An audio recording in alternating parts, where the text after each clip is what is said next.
I think that this essay shows a very clear understanding of how neat people and sloppy people actually are. It is funny because as soon as Suzanne Britt says how neat and sloppy people are, there are examples given as to how they will be in the future, and the examples given are really funny.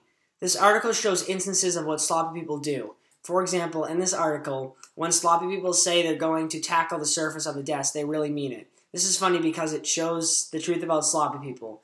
Sloppy people will let piles of paper pile up onto the desk because they don't want to do any assignments. In this article, it mentions how neat people act, so that to the point where they have to have everything their way. If something goes wrong or something happens and they don't like them, it has to be fixed, and that's that. I like how the article explains what neat and what sloppy people are actually, like in the fact that they talk about the things that they do and how they go about doing these things. It's funny to see all the actions that these two types of different people pursue because they don't even know half of the time what they're doing.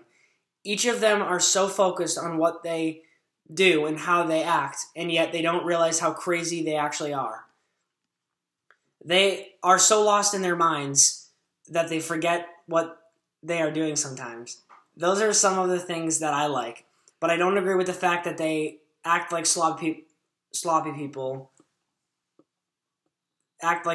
rule and that neat people suck. I personally feel as though it should be the other way around because neat people are organized and have their act together, while sloppy people are disorganized and usually, for the most part, don't have their act together.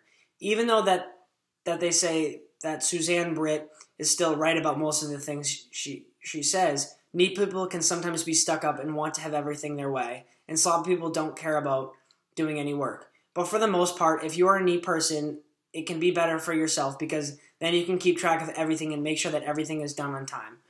Overall, I feel like being a neat person is better than being a sloppy person because being a neat person is usually better for yourself. Therefore, you don't really have to worry about getting stressed out too much, and you will know where everything is and how everything is completed on time. As said previously, I think that this article is funny, but I don't agree with that sloppy people rule. Even though I think that sloppy people don't rule, I still think that Suzanne Britt does make some good points regarding both sides. But my final impression of the article is that being a neat person in the end can be better than being a sloppy person, but she makes some good points on each side that I agree with and find humorous.